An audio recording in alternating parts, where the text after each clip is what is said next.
Olá, meus amigos, a paz do Senhor. Espero que todos estejam bem. Estamos aqui para mais uma aula da Escola Bíblica Dominical. E hoje, como nós já entramos no trimestre, no terceiro trimestre de 2026, nós estaremos falando sobre a Igreja dos Gentios, como nós já vimos na aula passada. E hoje nós estaremos falando sobre a porta da fé se abre entre os gentios, uma aula bastante importante por ser uma aula introdutória, onde nós perceberemos que através desta primeira viagem de Paulo tudo acontecerá e aí isso tudo terminará, não terminará porque ainda prossegue, mas culminará em nós que aqui estamos nesta aula, participando desta aula. Amém? Vamos lá então.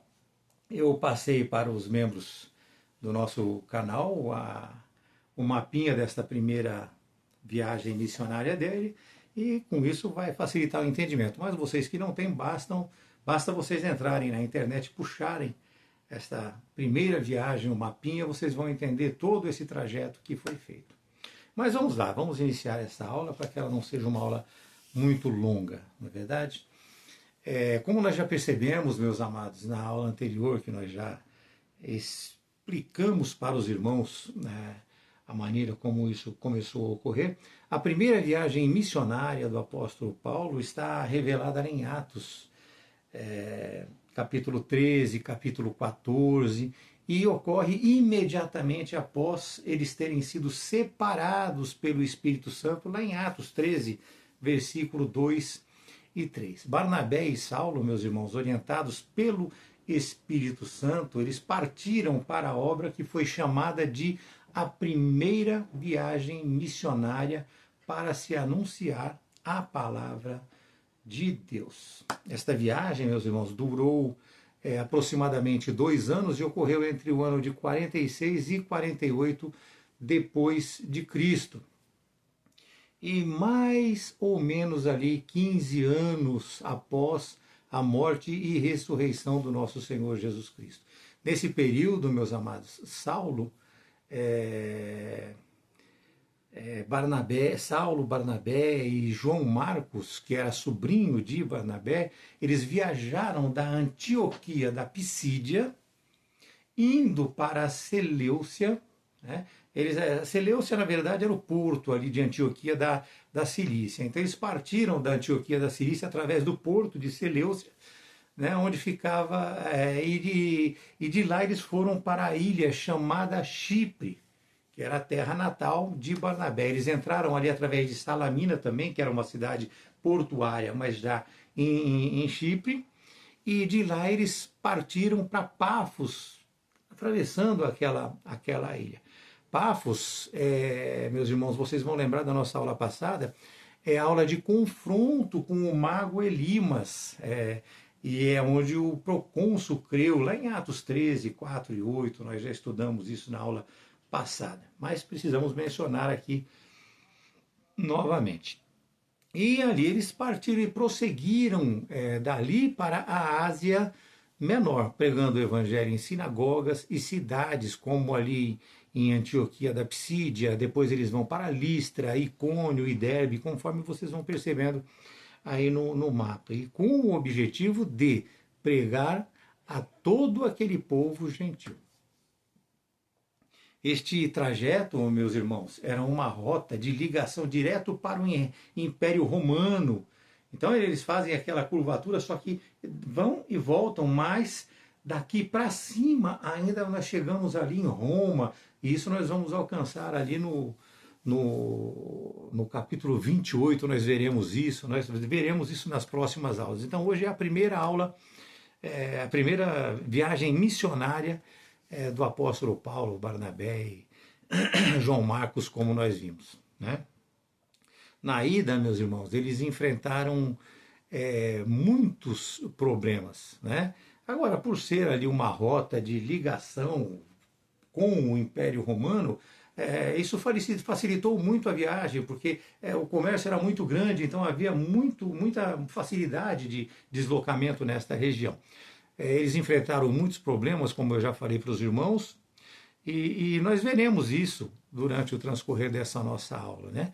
E por fim eles retornaram pelo mesmo caminho de volta. Eles poderiam ter cortado o caminho para retornar para Antioquia da Psídia, mas não, eles retornaram pelo mesmo caminho de volta, pregando o Evangelho, né? Nós vemos isso em Atos, capítulo 14, no versículo 24 e 25. E por que isso? Porque eles tiveram muita dificuldade na ida para pregar, não nos caminhos, mas para pregar. Então eles tiveram que voltar, refazendo toda aquela pregação, trazendo novamente, enfrentando, é lógico, que muitos outros problemas e muitos novos problemas, mas eles conseguiram, né?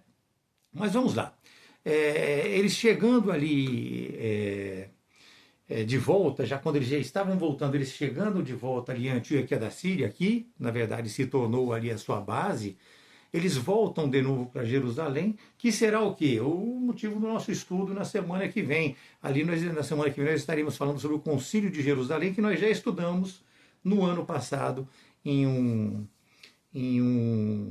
uma aula sobre a igreja de Jerusalém. Então teve o concílio, então Paulo fez essa viagem, voltou para Antioquia da Síria, de lá ele desceu junto com Barnabé para Jerusalém para participar do concílio. Então eu estou apenas reforçando para os irmãos o que nós já demos como aula quando nós estudamos Atos de 1 a 12. No início, meus amados irmãos, Saulo ainda, eu vou falar Saulo, Saulo ainda sendo auxiliar de Barnabé, ele começou uma série de viagens missionárias, o que resultaria na implantação de algumas igrejas ali naquela região que é a Ásia Menor, na Macedônia, na Grécia, em vários lugares eles implantaram e formaram igrejas. O texto que está proposto para o nosso estudo de hoje está em Atos 13, de 44 a 52. Atos 13, de 44 a 52. Mas nós vamos tentar abranger um pouco mais. Nós vamos contextualizar tudo isso para os irmãos. Eu já falei para os irmãos que é muito importante vocês lerem o texto de Atos. O texto de Atos é muito importante, o texto todo, desde o capítulo 1 até o capítulo 28. Vai aos poucos. Se você ler um capítulo por dia, você vai conseguir, durante esse período da nossa aula aqui, estabelecer uma boa relação com este livro. Mas leia entendendo, ok? É desta maneira. Mas vamos lá.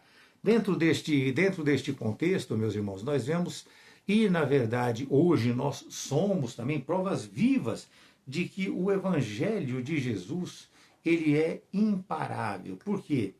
É a palavra de Deus, Deus falando com cada um de nós, e ela é sustentada desde sempre, meus irmãos, pelo Espírito Santo. Isso fica muito claro.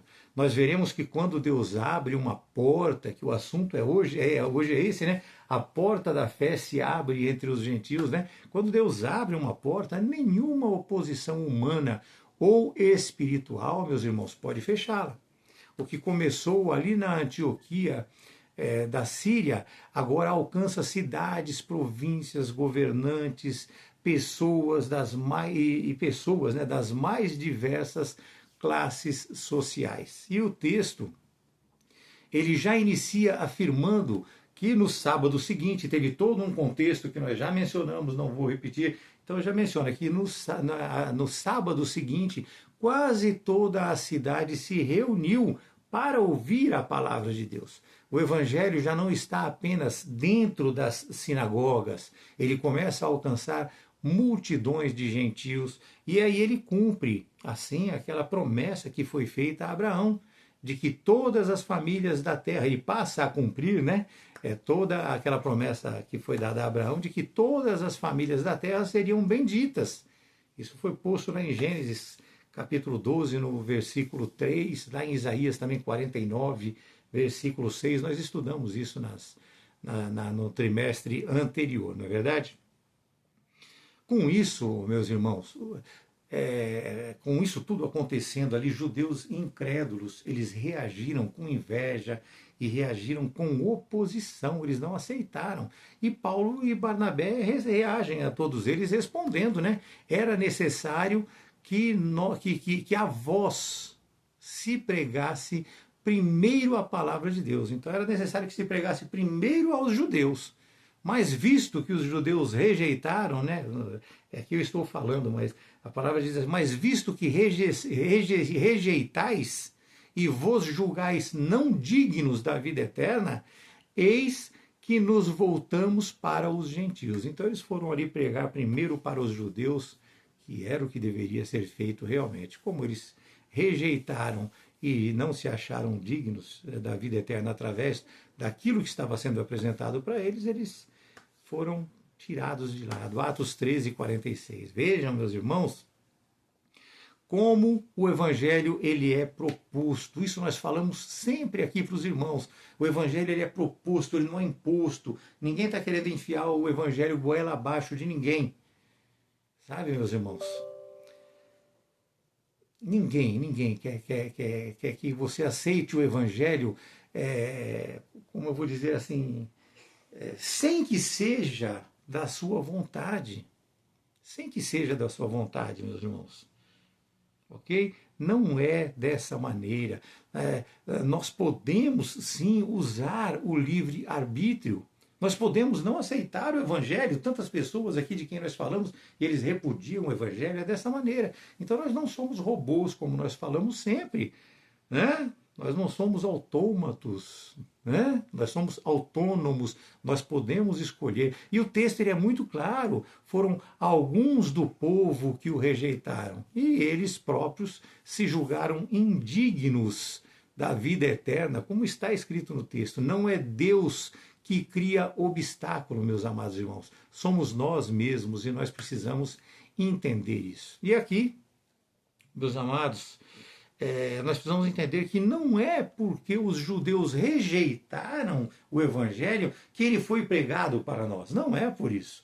Não é. Mas sim que o evangelho deveria ser pregado a eles para que eles dessem cumprimento ao estabelecido por Deus com Abraão. A missão era dos judeus, mas os sacerdotes rejeitaram. E assim Paulo prossegue para os gentios. Portanto, quando alguém ensinar para vocês que nós só fomos alcançados porque Israel o rejeitou, entenda como sendo uma heresia, e de fato é, meus irmãos. Um outro detalhe que eu preciso passar para os irmãos é que Deus nunca rejeitou Israel, sem entrar em detalhes, né? Mas muitas pessoas pregam que Deus rejeitou Israel. Isso também não é verdade. Não posso nem falar muitas, mas algumas pessoas pregam desta maneira, né? Mas voltando, irmãos, é neste momento que se abre oficialmente a porta missionária para todos os povos. A porta está mencionada também, se nós aprofundarmos um pouco mais, ela está mencionada também no capítulo 14, versículo 24. Portanto, irmãos, lembrem-se sempre de que é Deus que abre corações, é Deus que abre cidades, é Deus que abre nações. E a primeira etapa desta viagem missionária foi ali na ilha de Chipre, como pode ser visto facilmente no mapa e também na Escritura Sagrada que nós estamos estudando hoje. Eles chegam ali em Salamina, que fica na costa leste de Chipre, né? E ali Paulo e Barnabé, eles começam anunciando a palavra nas sinagogas. Até que Saulo, né? Saulo, vira essa confusão, mas na verdade ele era Saulo, ele é Saulo e Paulo, ele tem esses dois nomes. Não é que se trocou o nome dele, não, nós já explicamos sobre isso, não vou repetir. Né? Até aqui, meus irmãos, até esse momento, Saulo ele ainda auxiliava Barnabé, que era o principal, que era quem estava direcionando todas as coisas. E eu destaco aqui também o João Marcos, que no final a gente vai conhecê-lo por Marcos, né? Ele era a força jovem deste momento. Ele era parente de Barnabé e ele era como que o responsável bélico de toda esta ação, vamos dizer mais ou menos assim. Ele conseguia alimento, conseguia hospedagem, fazia contatos, etc, etc. Não vamos entrar em detalhes, né? E ele depois também se tornaria ministro do Evangelho, como nós já sabemos e já estudamos a respeito disso. Mas com toda aquela situação vivida, com todas aquelas intempéries, e também provavelmente, muito provavelmente, decepcionado com o protagonismo que Paulo tomou, né, durante esta missão, esse protagonismo aparece muito claramente ali, tanto que Barnabé abre mão de ser o protagonista. Com muita humildade, ele abre mão e permite que Paulo prossiga. Ele percebeu que Paulo estava com essa missão e abriu mão. Então, provavelmente devido a tudo isso, né, João Marcos deserta desta missão e volta sozinho para Jerusalém. Quando nós falamos voltar sozinho, não é sozinho, porque havia muitos roubadores, havia muitos perigos durante todo esse trajeto. É lógico que ele preparou uma pequena caravana para voltar com ele, e ele volta sozinho ali, neste bom sentido que eu expliquei para os irmãos, para Jerusalém. Irmão, quando nós falamos em proclamar, nós queremos dizer anunciar, nós queremos dizer testemunhar, ou seja, viver aquilo que se anuncia, porque a autoridade da palavra, ela está na coerência da relação com a vida que você vive e está totalmente relacionada com aquilo que você pratica no seu dia a dia.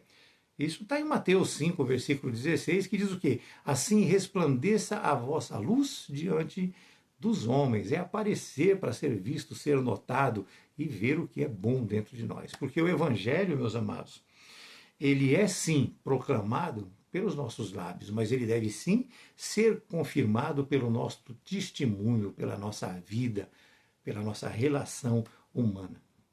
Lá em Pafos, meus irmãos, que era a sede do governo romano em Chipre, Paulo encontra o procônsul. Nós já estudamos isso na aula passada também, procônsul Sérgio Paulo, né? Como nós já estudamos na aula passada. Inclusive, Paulo, ele tem um nome, ele passa a ser chamado de Paulo depois do procônsul Sérgio Paulo. Então, assim, nós percebemos essas coisas. Dali por diante, ele começa a ser chamado de Paulo. Eles recepcionam o nome dele de Paulo, que é o nome dele que é usado até os dias de hoje. E isso demonstra, meus irmãos, que Deus deseja alcançar todas as esferas da sociedade. Quando nós vimos ali a relação com o procônsul, né? Romanos 1, versículo 14, versículo 15, fala sobre isso. A ordem é para que o reino alcance pobres, alcance ricos, intelectuais, autoridades, escravos, governantes. Cristo, meus irmãos, entendam, ele morreu por todos. Morreu por todos, entendam, não existe, não se tira em ninguém, em hipótese alguma. Não podemos esquecer também, meus irmãos, de mencionar Elimas, que nós já estudamos na nossa aula passada também. Isso aconteceu lá em Pafos. Ali ocorreu aquele confronto, uma importante batalha espiritual entre Paulo e Elimas, porque ele tentava impedir que o procônsul cresce, e por isso ele é chamado por Paulo, inclusive, de filho do diabo. Ali, o verdadeiro inimigo, meus irmãos, não era o homem, era Satanás. Era Satanás usando aquele homem para quê? Para tentar impedir o avanço do evangelho. E como nós sabemos, a Escritura condena toda forma de ocultismo. Toda forma de ocultismo. Deuteronômio 18, versículo de 10 a 12, fala sobre essas coisas. Não vamos entrar também nesse assunto para sintetizar aqui a nossa aula. Mas eu sou obrigado a explicar para vocês o que seria ocultismo. Muitas pessoas ouvem falar, mas não sabem o que é. Ocultismo, meus irmãos, é uma prática, é um conjunto, né, vamos dizer assim, é um conjunto de práticas e conhecimentos filosóficos, espirituais e mágicos que buscam o quê? Compreender verdades ocultas ou leis invisíveis do universo. Como, por exemplo, o quê? Adivinhação, a feitiçaria, encantamentos, consulta aos mortos, magia, enfim, tudo isso é abominação, meus irmãos. Tudo isso é obra da carne, conforme deixa muito claro Gálatas 5, versículo 20 e 21. Nós falamos sempre também sobre esse texto de Gálatas. E nós vemos também, meus amados, em Apocalipse 22:15, que os feiticeiros que não se arrependerem ficarão fora da cidade. Enfim, a Escritura é muito clara, meus amados irmãos, ao revelar que não existe neutralidade espiritual. Você não pode ficar apático a tudo, a parte de tudo isso, sem se envolver, não. Ou você serve a Cristo, ou você está sujeito ao reino das trevas. Difícil? Não. É fácil. É você escolher a Cristo, meus amados. O reino das trevas vai te levar à perdição e é só isso. Mas por fim, Elimas ali ele fica temporariamente cego e ele fica cego ali não por uma vingança, isso fica muito claro, foi apenas um sinal de Deus, tipo assim um juízo pedagógico, nós já mencionamos isso na aula passada também dessa mesma forma, e como resultado o procônsul creu. O que precisa ficar claro para os irmãos é que ele não creu pelo sinal, não foi o sinal que fez com que ele cresce, mas sim esse sinal, ou seja, esse milagre, isso que aconteceu, confirmou a autoridade e o ensino da palavra que ele já vinha recebendo de Paulo e de Barnabé. O Barnabé não estava em silêncio, nós mencionamos muito Paulo, mas Barnabé estava junto com ele e agindo da mesma maneira. E por quê, meus amados? Porque nenhum poder das trevas pode impedir a salvação daqueles a quem Deus chama. Entendam? Deus chama, você vem se você quiser. É desta forma. Atos 13:12 fala sobre isso.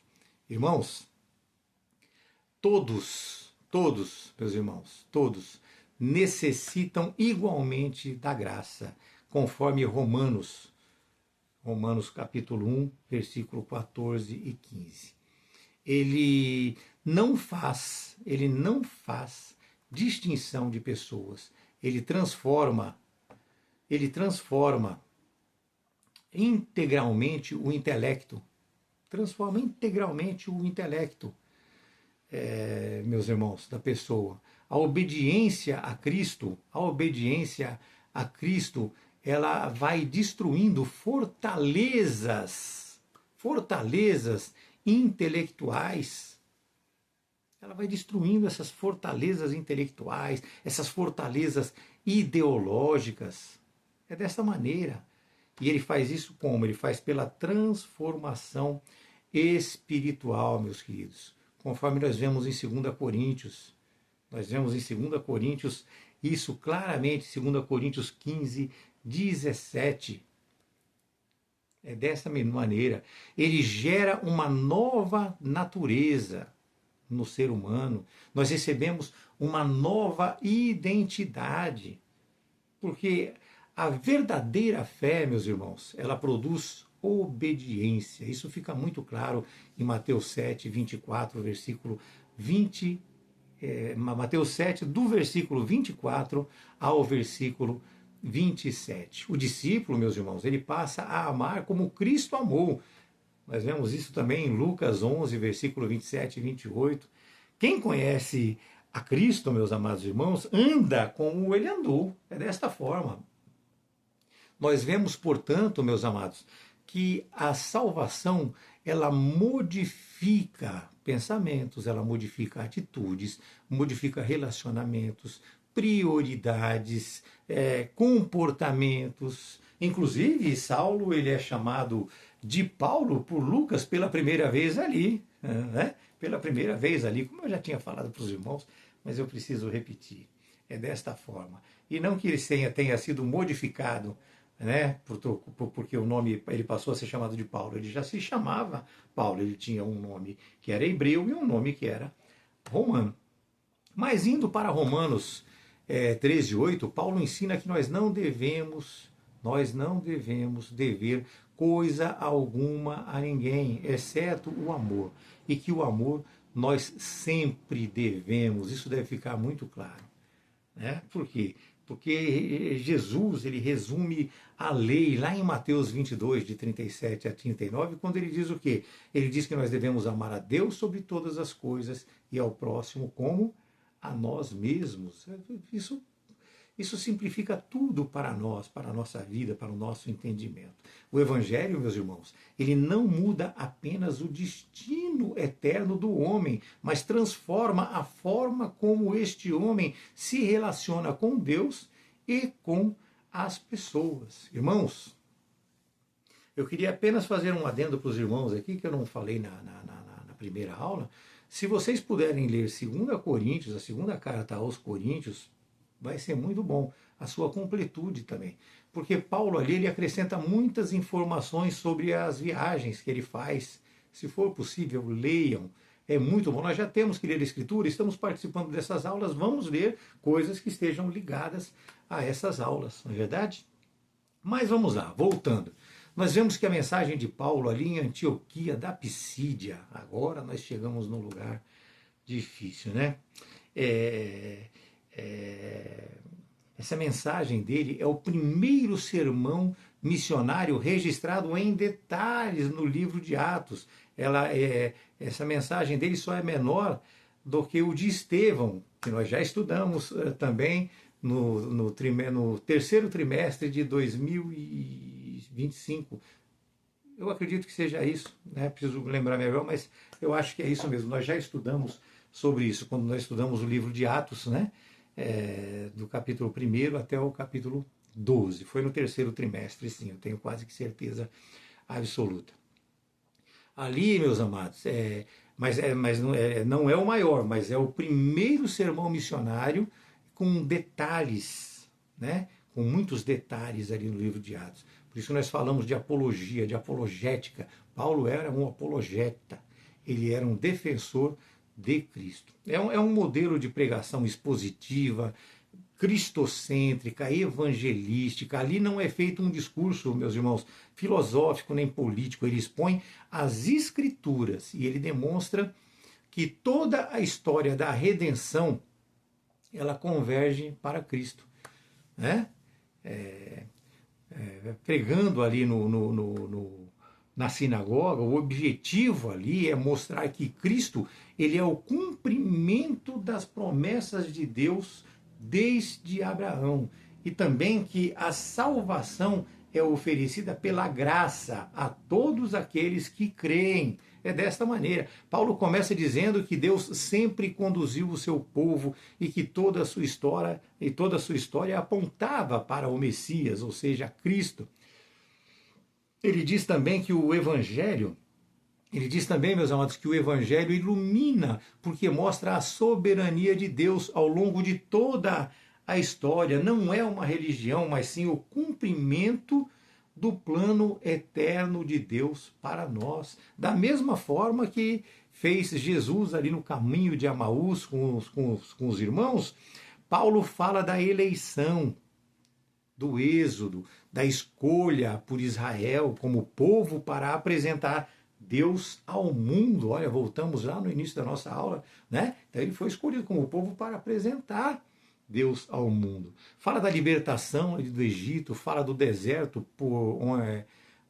onde por 40 anos ele sustentou o seu povo e que mesmo diante da infidelidade deste povo ele permaneceu fiel. Ele fala da conquista de Canaã, que é a terra prometida, e ele deixa muito claro que a herança é fruto da graça divina. É desta forma. Ele fala do período de Juízes, fala do ciclo repetitivo do pecado. São muitos assuntos. O interessante é do ciclo repetitivo do pecado, né? Nesse sentido, ele diz o quê? Que você peca, aí você é disciplinado, aí você se arrepende, mas este arrependimento por si não tem o poder de te libertar de fato, havendo assim a necessidade de um libertador perfeito, que é Cristo, meus amados irmãos. E é assim que ele apresenta isso. Ele fala de Saul, ele fala do fracasso de uma liderança posta apenas na aparência e na vontade humana. E sabido é que o homem por si só não pode conduzir o povo de Deus. Nós sabemos disso. Segundo a sua própria vontade, o homem quer desse jeito. Muitos tentam, hein? Não se iludam. Muitos tentam. Mas o homem por si só não pode. Se não for pela direção do Espírito Santo, não consegue. fala de Davi também, que é um homem segundo o coração de Deus. Paulo cita ali que Deus prometeu de sua descendência o Messias, e esta promessa se cumpre em Jesus Cristo. Outro detalhe também importante de falar para os irmãos, ele menciona João Batista. João Batista era muito conhecido naquela área, naquela região. Nós podemos ver isso lá se nós lermos Filipenses, né?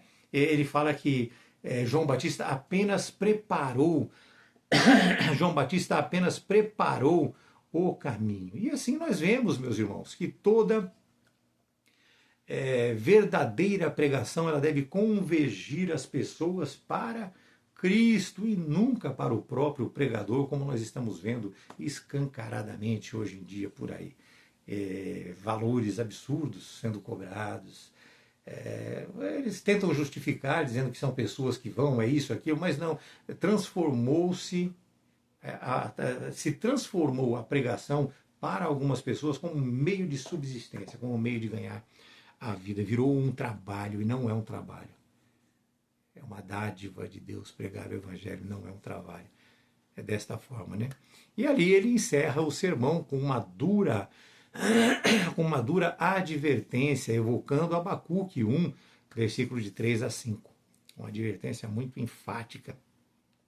E mesmo com toda essa advertência, com tudo que foi dito, os líderes judeus rejeitaram os avisos de Paulo, né, sobre Jesus.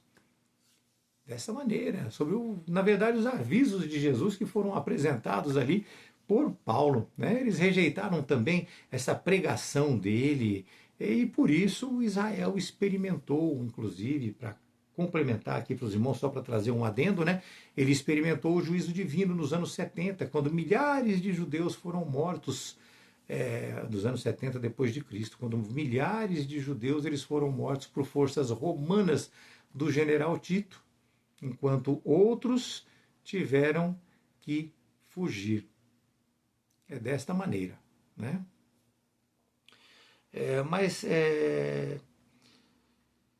nós precisamos lembrar, meus irmãos, que ao condenar Jesus, isso a gente precisa mencionar para os irmãos, ao condenar Jesus, eles cumpriram ali exatamente aquilo que os profetas haviam anunciado. O que parecia derrota era, na verdade, o cumprimento do plano redentor de Deus. A cruz, meus irmãos, nós já falamos, ela não foi um acidente da história, ela foi o centro do propósito eterno de Deus. Como confirma o texto de Isaías 53, que eu acredito que todos nós conhecemos, né? Ele fala do servo sofredor que levou sobre si todos os nossos pecados. Agora, o ponto central desta mensagem está lá em Atos 13:30, onde nós vemos que Cristo ressuscitou dentre os mortos. E a ressurreição é a confirmação, meus irmãos, de que Jesus, ele é o Filho de Deus, de que o sacrifício foi, sim, aceito, e que a morte foi vencida naquele momento, e que se cumpriram ali todas estas promessas. Paulo, ao citar os Salmos, ele demonstra que a ressurreição já havia sido anunciada nas Escrituras, lá em Salmos, nós já estudamos também esse contexto. Davi morreu e o seu corpo se corrompeu. Já Cristo ressuscitou e não viu corrupção. Lembra que nós estudamos sobre isso? Somente Jesus venceu definitivamente a morte. E lá em Atos 13, versículo 38 e 39, nós vemos um dos textos mais importantes da teologia paulina, que é o fechamento de toda essa exposição, quando ele diz: seja, portanto, de vosso conhecimento, homens e irmãos, que através deste homem, Jesus, vos é anunciado o perdão dos pecados, e que por ele, todo aquele que crê é justificado de todas as coisas das quais não pudestes ser justificados através da lei de Moisés. Olha que maravilha. Aqui Paulo mostra que a lei revela o pecado. Ela revela sim, mas a lei não perdoa o pecado. Né? Ele mostra que todos os sacrifícios postos, aqueles sacrifícios que eram feitos de animais, eles apontavam para Cristo. Por quê? Somente Cristo justifica completamente o pecador, meus amados irmãos. E nós vemos isso mais desenvolvido ainda em Romanos 3, de 21 a 28, Gálatas, capítulo 2, versículo 16. Vocês podem ampliar muitos estudos, aqui a gente tem que sintetizar para os irmãos, mas dá para ampliar bastante esse conhecimento também. Basta vocês se interessarem no conhecimento. Ali, meus irmãos, é onde o ser humano ele é declarado justo diante de Deus pela fé em Cristo e não pelas obras da lei. Mas lembre-se sempre, o Evangelho, meus amados, ele também exige uma resposta da gente. E assim Paulo adverte que a graça ela não elimina as responsabilidades humanas. Então o Evangelho fala que nós devemos nos arrepender, mas não praticar mais. Abacuque 1:5. Quem rejeita o Evangelho permanece debaixo do juízo. E quem crê recebe o perdão, ele recebe também vida e justificação através do nosso Senhor Jesus Cristo. E como nós vimos no texto sugerido, diante da rejeição de muitos judeus, Paulo declara: voltamo-nos para os gentios. Os judeus rejeitaram, então eles se voltaram para os gentios. E, amados, embora os sacerdotes tivessem rejeitado a pregação, nós temos que lembrar que muitos do povo aceitaram e pediram por mais. Mas, vamos lá, voltando. Em seguida, ele cita Isaías 49:6, que diz: eu te constituí para a luz dos gentios. Olha, isso tudo já estava proposto bem lá atrás, meus amados irmãos. Essa proposta ela foi feita séculos antes. Agora ela está se cumprindo diante dos olhos da igreja formada. E assim o Evangelho ele rompe fronteiras, ou seja, ele rompe as fronteiras de Israel e alcança a todas as nações. Como isso iniciou, nós já assistimos na nossa primeira aula. Portanto, irmãos, esta porta ela não foi aberta por apóstolos, mas sim pela soberania, pela graça soberana de Deus, pela soberania de Deus, conforme está em Atos 14, no versículo 17. Cristo, ele é a verdadeira luz, conforme nós podemos ver lá em João 8,12. E quando o Evangelho ele é anunciado, as trevas e o pecado, meus irmãos, ele é vencido, eles são vencidos, que eu digo para os irmãos. Então, quando o Evangelho é anunciado, quando o Evangelho é pregado, as trevas e o pecado são vencidos. A verdade substitui o engano, a esperança vence o desespero e a vida triunfa sobre a morte. Isso fica muito claro. E assim a palavra do Senhor era divulgada em toda aquela região. A igreja cresce enquanto a palavra avança. Portanto, como nós já falamos, a verdadeira pregação, meus amados, deve ser cristocêntrica, mostrando que toda a Escritura aponta para Jesus. O Antigo Testamento não é apenas uma coleção de histórias isoladas. Ele prepara o caminho para Cristo. Nós temos que ler o todo, não é contar uma historinha, uma pregação sem revelar Cristo. Temos que revelar a Cristo. Sendo assim, a cruz e a ressurreição o centro da mensagem da igreja. É desta maneira. A sua missão, a missão da igreja, a missão dos pregadores, a missão dos pastores, dos ensinadores, é anunciar essa luz, que é Cristo Jesus, a todos os povos e nações, sem distinção. Mas, vamos lá, Vamos para uns assuntos mais apertados aqui. após a missão lá em Antioquia da Psídia, que teve aquele monte de problema, de onde eles foram expulsos, né? Barnabé e Saulo foram expulsos, isso está em Atos 13, 50, 51, de onde eles, sacudindo a poeira dos seus pés, eles partiram para Icônio, depois eles foram para Listra, depois para Derbe. Vocês que estão com um mapinha aí, vocês conseguem ver isso. E aí eles deram continuidade a essa primeira viagem missionária. E cada cidade apresentava um desafio diferente, mas em todas elas o evangelho triunfa. Foi difícil na ida, mas na volta eles conseguiram levar e apresentar esse evangelho. E assim, eles como nós hoje aprendemos que a missão não é um caminho de conforto, mas sim de fidelidade, conforme Atos 14, 22, que diz que por muitas tribulações nos importa entrar no reino de Deus. Eles chegam ali em Icônio, né? Eles seguem como de costume ali, indo na sinagoga e anunciando a Cristo. O resultado disso é imediato. É imediato e muito difícil. Muitos judeus creem, é claro, assim como muitos gentios. E assim o evangelho continua quebrando barreiras. Mas, desta mesma forma, né, que ele está funcionando, Satanás também procura resistir. Lucas, ele registra, meus irmãos, que judeus incrédulos começaram a incitar os gentios e envenenaram seus ânimos contra os irmãos, contra Paulo e Barnabé, e é lógico que toda a sua comitiva. E nós vemos com isso que a oposição sempre nasce da rejeição da verdade. Estava sendo pregada a verdade, eles estavam rejeitando aquilo e incitando os irmãos que estavam entendendo a rejeitar também. Mesmo assim, meus amados, Paulo e Barnabé continuaram falando ousadamente do Senhor. Atos 14, no versículo 3, fala desta forma para nós.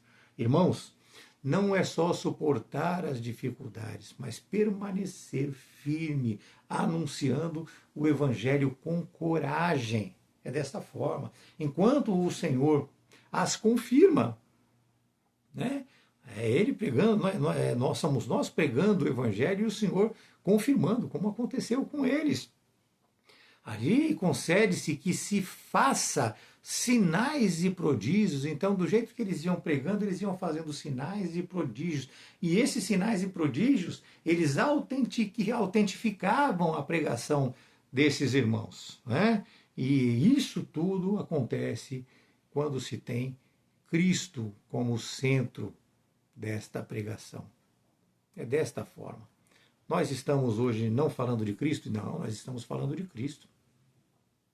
Nós estamos falando de Cristo, permanecemos, e os sinais são feitos, nós não estamos vendo, porque nós não estamos com os nossos olhos abertos para enxergar isso.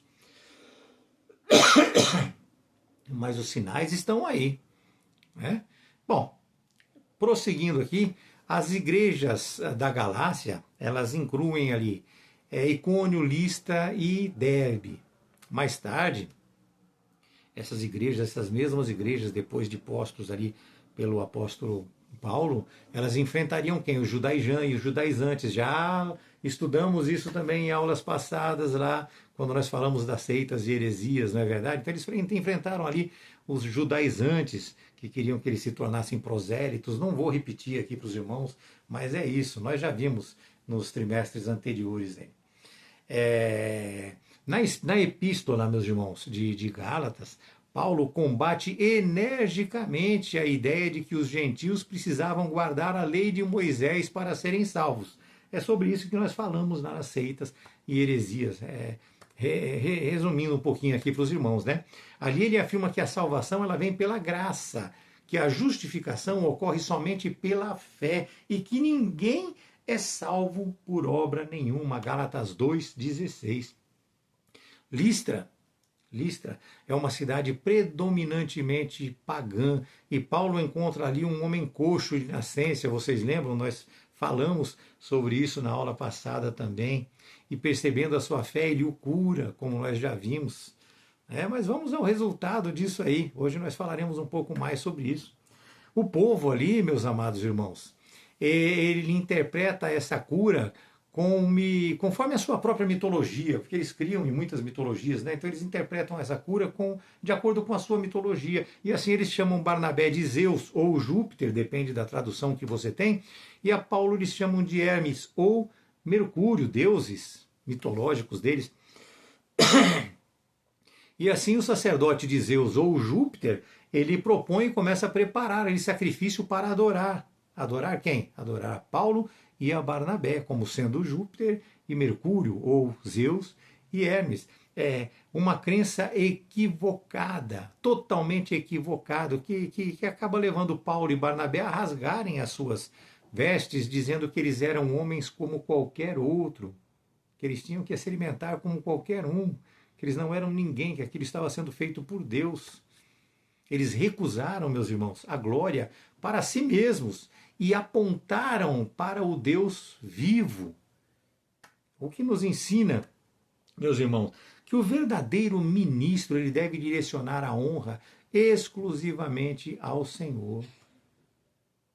Ocorre que não ficou só nisso não, irmãos. Para piorar um pouco, chegaram ali alguns judeus que vieram de Antioquia, da Psídia, onde eles já tinham tido problema também, conforme nós já falamos para os irmãos, e de Icônio também.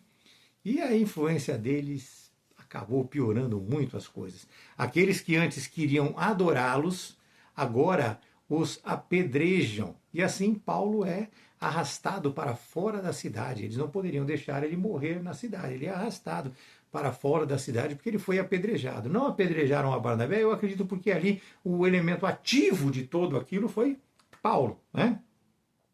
Só que ele foi dado como morto, só que não, ele não morreu. Paulo mais tarde ele escreve em 2 Timóteo 3,12 que todos os que vivem piedosamente em Cristo padecerão perseguições. Então ele já nos prepara para isso. Irmãos, após ele ser apedrejado, após Paulo ser apedrejado, ele surpreende, levanta-se rodeado por seus discípulos e no dia seguinte ele segue para Derbe. Prosseguindo na missão, ele não permite que a perseguição interrompa a obra de Deus em hipótese alguma. Ali ele anuncia o evangelho e faz muitos discípulos, tornando-se Derbe um símbolo de que a perseverança sempre produz frutos. É dessa maneira. E ao retornar para Antioquia da Síria, ele não escolhe um caminho mais curto por tudo que ele sofreu. Eles sofreram e passaram, não escolhem um caminho mais curto. Eles poderiam evitar tudo isso, né? Ele volta por onde ele havia sido perseguido, Derbe, Listra, Icônio, Antioquia da Psídia. Por quê? Porque missionários, meus irmãos, eles não fazem apenas convertidos. Não adianta ele converter uma pessoa e largar essa pessoa lá. Não é dessa maneira. Hoje vemos muito isso, igrejas e pregadores querendo que se aceite Jesus para poder colocar, né? Após uma pregação, para poder colocar. Eles colocam isso na mídia, em tudo quanto é lugar. Hoje 60 pessoas aceitou Jesus. Muitos testemunhos são assim, hoje eu preguei, eu falei, eu disse, eu conversei e 10 pessoas aceitou Jesus. 150 pessoas aceitou Jesus. Meus amados, essas pessoas colocam isso para todo mundo ver. Mas essas mesmas pessoas não vão ter contato novamente com eles. Os abandonam ali à sua própria conta, logo a seguir. Ou essas pessoas saem da igreja onde foram recepcionadas por Deus e aceitaram Jesus, elas por conta delas mesmas, elas saem. Mas aqui nós estamos falando sobre o abandono. Muitas pessoas abandonam, convence através do Espírito, da ação do Espírito Santo, só que depois abandona e aí as influências externas atrapalham esta relação, atrapalham esse tipo de relação, abandonam as pessoas por conta própria, logo a seguir a aceitarem isso. O que o Evangelho pede de fato, meus amados, é que se forjem discípulos, que eles sejam ensinados, que eles sejam preparados ao ponto de poder também preparar outras pessoas, ao ponto de se tornarem multiplicadores, que é o que nós temos que fazer, nós temos que cumprir o ID do Senhor, nós precisamos de discipulado contínuo, e liderança espiritual. Nós precisamos estar continuamente aprendendo. Icônio, meus irmãos, ensina que é necessário coragem para anunciar a verdade, perseverança diante da oposição e fidelidade ao evangelho da graça, porque ali também judeus religiosos incitavam perseguição sobre Paulo e Barnabé, como houve lá em Antioquia da Psídia. Já Listra, ela ensina que o poder de Deus ele realiza milagres, que toda a glória pertence ao Senhor somente, que o sofrimento faz parte da caminhada cristã, meus irmãos, e que o discípulo deve permanecer inabalável, mesmo quando incompreendido e perseguido. Houve ali, como nós já falamos, né, aquela confusão devido ao milagre que eles realizaram. Paulo, ele é apedrejado, quase morto. E já em Derbe, né, saindo, já partindo dali, nós já mencionamos, então não vou prosseguir falando nesse sentido.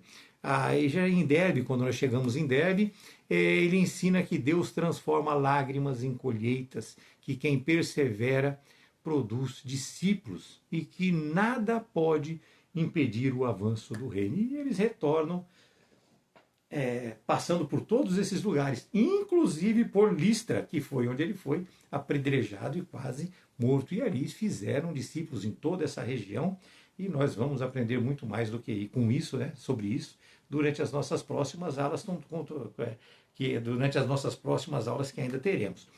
Com isso, meus irmãos, nós concluímos essa aula de hoje.